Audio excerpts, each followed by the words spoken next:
Assalamualaikum warahmatullahi wabarakatuh. Klasifikasi sistem ekonomi.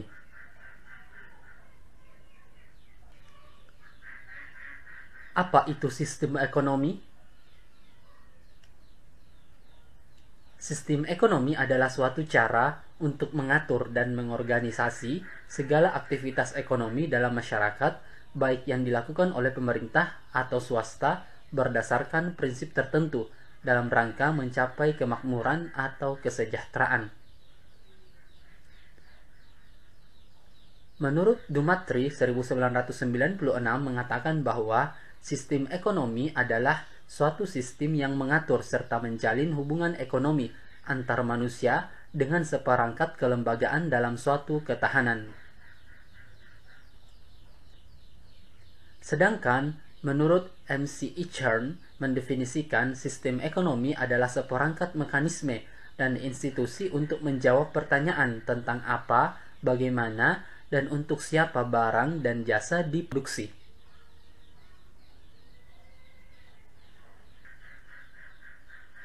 Apa fungsi sistem ekonomi?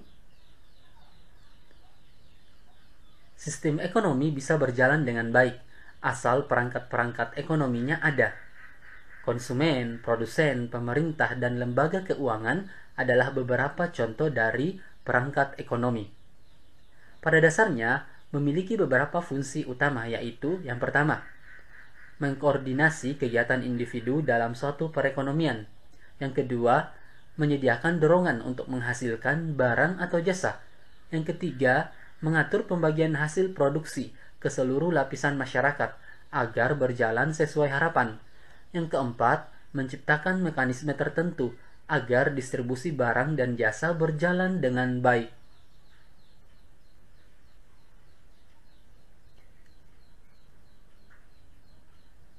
Klasifikasi sistem ekonomi secara umum ada 4. Yang pertama adalah sistem ekonomi tradisional. Yang kedua, sistem ekonomi komando atau sosialis. Yang ketiga, sistem ekonomi liberal. Dan yang keempat, sistem ekonomi campuran. Kita akan bahas keempat sistem ekonomi ini satu persatu. Yang pertama yang akan kita bahas adalah sistem ekonomi tradisional. Sistem ekonomi tradisional adalah sistem ekonomi yang didasarkan atas kebiasaan, tradisi masyarakat yang berpola dari nilai budaya yang turun-temurun dengan mengandalkan faktor-faktor produksi apa adanya. Mereka memproduksi sendiri barang-barang yang diperlukan dengan cara sederhana karena belum mengenal teknologi modern. Semua kegiatan dilakukan berdasar tradisi yang telah dilaksanakan secara turun-temurun. Kegiatan ekonomi lebih tertuju untuk mempertahankan yang telah ada, sehingga tidak ada usaha untuk memperoleh sesuatu yang baru, karena mereka menganggap apa yang mereka miliki sudah memadai, serta masyarakat tetap dapat menjaga nilai dari budaya setempat, sehingga kegiatan ekonominya masih bergotong royong dan kekeluargaan. Contohnya adalah sistem ekonomi tradisional yang dianut oleh Kajang dan Baduy.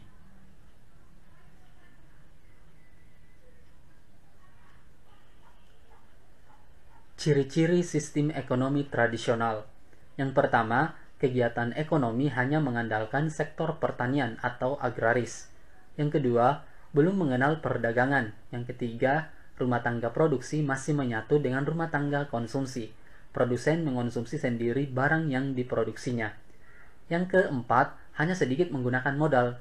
Yang kelima, masih terikat tradisi. Yang keenam, belum mengenal pembagian kerja. Yang ketujuh, teknologi produksi sederhana. Yang kedelapan, masih menerapkan tukar-menukar atau barter. Dan yang kesembilan, proses produksi yang tergantung dari alam. Kalian bisa lihat di kedua gambar ini adalah ilustrasi dari sistem ekonomi yang masih tradisional, yang masih sangat bergantung dari sektor pertanian.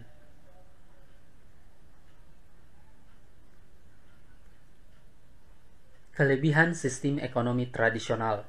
Yang pertama, kegiatan perekonomian berjalan atas dasar kejujuran, karena tujuannya untuk pemenuhan kebutuhan hidup, bukan untuk mencari keuntungan. Yang kedua, hubungan antar individu di masyarakat masih sangat kuat dan saling tolong-menolong. Yang ketiga, tidak terdapat kesenjangan ekonomi antara yang miskin dan yang kaya karena pendapatan cenderung merata.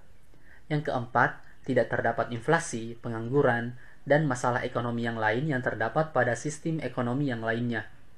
Yang kelima, pemerintah berperan sebagai pengawas sehingga tidak terjadi monopoli. Kekurangan sistem ekonomi tradisional. Yang pertama, tidak semua kebutuhan masyarakat dapat terpenuhi dengan baik karena mengandalkan hasil alam. Yang kedua, belum ada nilai standar dalam transaksi tukar-menukar suatu barang. Yang ketiga, perkembangan dan pertumbuhan ekonomi sangat lambat. Yang keempat, kualitas barang cenderung rendah dan sulit berkembang karena tingkat persaingan dalam pasar sangat rendah. Dan yang kelima, sebuah perubahan dianggap tabu sehingga pola pikir masyarakat tidak berkembang.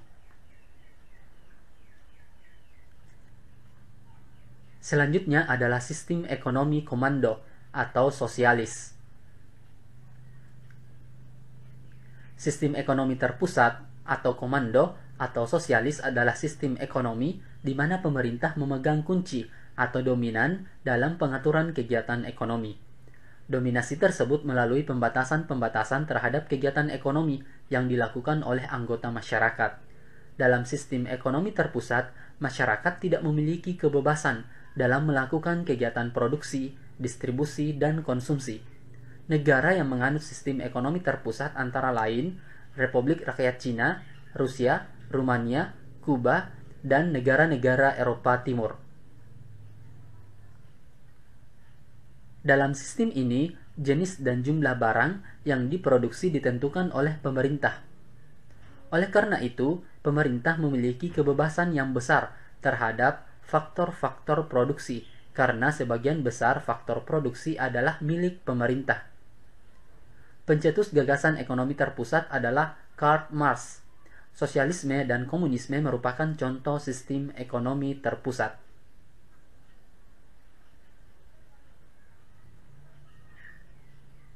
Ciri-ciri sistem ekonomi terpusat. Yang pertama, perencanaan ekonomi, baik kegiatan produksi, distribusi, dan konsumsi, serta harga ditentukan oleh pemerintah, atau central planning. Yang kedua, sumber ekonomi dan alat-alat produksi dikuasai oleh pemerintah. Yang ketiga, hak milik perseorangan atau swasta tidak diakui. Yang keempat, jenis pekerjaan dan pembagian kerja diatur oleh pemerintah. Yang kelima, tidak ada kebebasan dalam berusaha karena hak milik perseorangan atau swasta tidak diakui.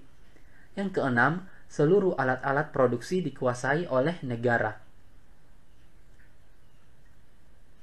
Kalian bisa lihat di peta ini adalah peta Rusia dan Kuba. Kedua negara ini adalah penganut ekonomi terpusat.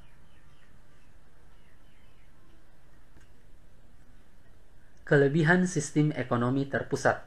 Yang pertama, pemerintah lebih mudah dalam mengadakan pengawasan dan pengendalian. Yang kedua, pemerintah bertanggung jawab sepenuhnya terhadap seluruh kegiatan ekonomi. Yang ketiga, kemakmuran masyarakat merata dan pengangguran dapat dikendalikan. Yang keempat, perencanaan pembangunan lebih cepat direalisasikan.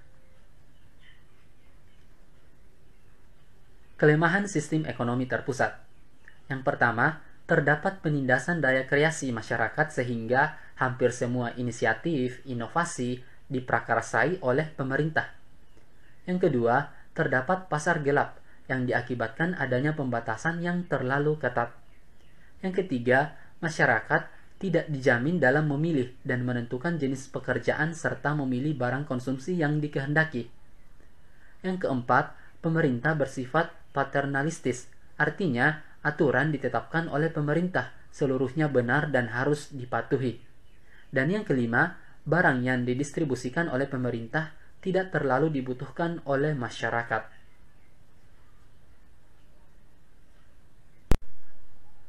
Selanjutnya adalah sistem ekonomi liberal.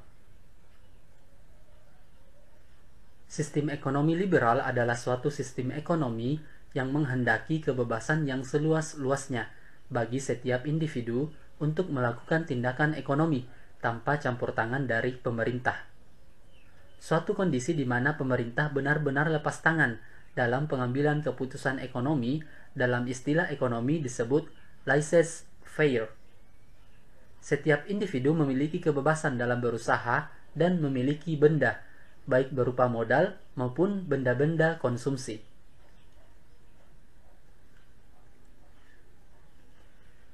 Sistem ekonomi liberal tumbuh bersamaan dengan kapitalisme. Tokoh aliran ini diantaranya adalah Adam Smith.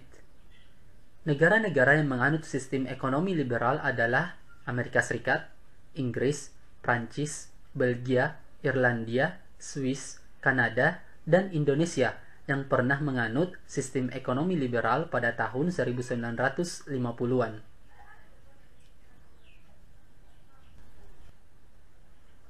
Ciri-ciri sistem ekonomi liberal.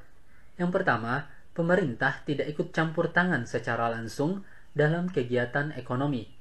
Yang kedua, adanya kebebasan pihak swasta atau masyarakat untuk melakukan tindakan ekonomi, seperti memproduksi barang, penentuan harga, dan lain-lain. Yang ketiga, adanya kebebasan akan persaingan dalam dunia usaha. Yang keempat, modal memegang peranan penting dalam kegiatan ekonomi. Yang kelima, adanya kebebasan untuk memiliki barang modal atau peralatan produksi. Yang keenam, adanya kebebasan memiliki kekayaan dan barang konsumsi. Yang ketujuh, kegiatan ekonomi dilakukan dengan tujuan mencari keuntungan.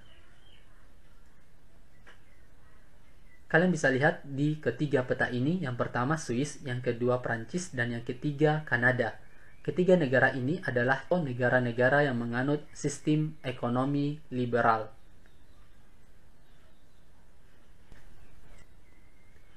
Kelebihan sistem ekonomi liberal. Yang pertama, adanya persaingan sehingga mendorong kemajuan usaha. Yang kedua, campur tangan pemerintah dalam bidang ekonomi kecil sehingga mendorong kesempatan lebih luas bagi pihak swasta. Yang ketiga, produksi didasarkan pada permintaan pasar atau kebutuhan masyarakat. Yang keempat, pengakuan hak milik oleh negara mendorong semangat usaha masyarakatnya. Kelemahan sistem ekonomi liberal. Yang pertama, adanya praktik persaingan tidak sehat, yaitu penindasan pihak yang lemah. Yang kedua, persaingan tidak sehat dapat menimbulkan monopoli yang merugikan masyarakat. Yang ketiga, timbulnya praktik yang tidak jujur, yang didasari mengejar keuntungan yang sebesar-besarnya, sehingga kepentingan umum dikesampingkan. Kalian bisa lihat peta ini adalah peta Inggris. Inggris adalah salah satu negara yang menganut sistem ekonomi liberal.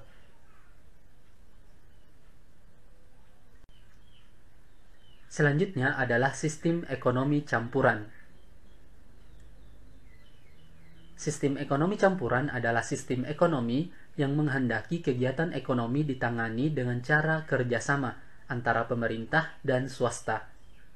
Dalam sistem ini, sektor swasta dan pemerintah sama-sama diakui keberadaannya. Pemecahan masalah perekonomian mengenai barang apa yang akan diproduksi dan berapa banyaknya ditangani bersama-sama antara pemerintah dan swasta. Sistem ekonomi campuran merupakan perpaduan antara sistem ekonomi liberal dan terpusat, sehingga dengan sistem ekonomi campuran ini diharapkan tercapai efisiensi, pemerataan, dan keadilan pembangunan ekonomi, serta dapat melindungi ekonomi dalam negeri.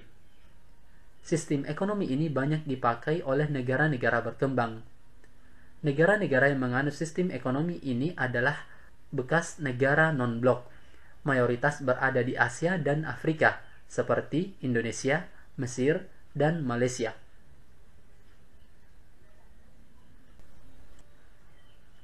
Ciri-ciri sistem ekonomi campuran. Yang pertama, adanya pembatasan pihak swasta oleh negara pada bidang-bidang yang menguasai hajat hidup orang banyak yang dikuasai oleh negara. Yang kedua, terdapat campur tangan pemerintah terhadap mekanisme pasar melalui berbagai kebijakan ekonomi. Yang ketiga, Mekanisme kegiatan perekonomian adalah campur tangan pemerintah dengan berbagai kebijakan ekonomi. Yang keempat, hak milik perorangan diakui, asalkan penggunaannya tidak merugikan kepentingan umum. Kalian bisa lihat di ketiga peta ini, yang pertama peta Indonesia, yang kedua Malaysia, dan yang ketiga adalah Mesir. Ketiga negara ini adalah contoh negara-negara yang menggunakan sistem ekonomi campuran.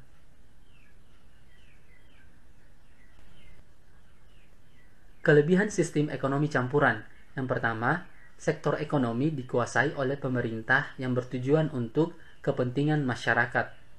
Tujuan campur tangan pemerintah hanya untuk mencegah terjadinya monopoli ekonomi yang dilakukan oleh kalangan tertentu, sehingga masih ada jaminan perekonomian rakyat berjalan secara adil. Yang kedua, hak individu atau swasta diakui dengan jelas. Yang ketiga, harga lebih mudah untuk dikendalikan. Kelemahan sistem ekonomi campuran. Yang pertama, peranan pemerintah lebih berat dibandingkan dengan swasta.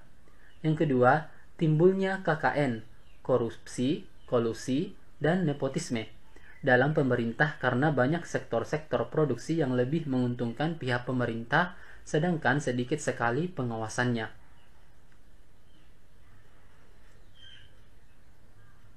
Kalian bisa lihat di gambar ini adalah ilustrasi dari sistem ekonomi campuran, yaitu perpaduan antara sistem ekonomi komando dan sistem ekonomi pasar bebas.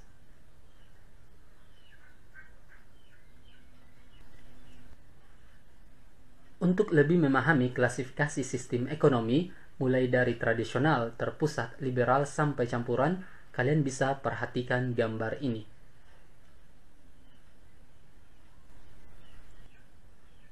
Oke, cukup sekian pembahasannya. Semoga bermanfaat. Terima kasih. Assalamualaikum warahmatullahi wabarakatuh.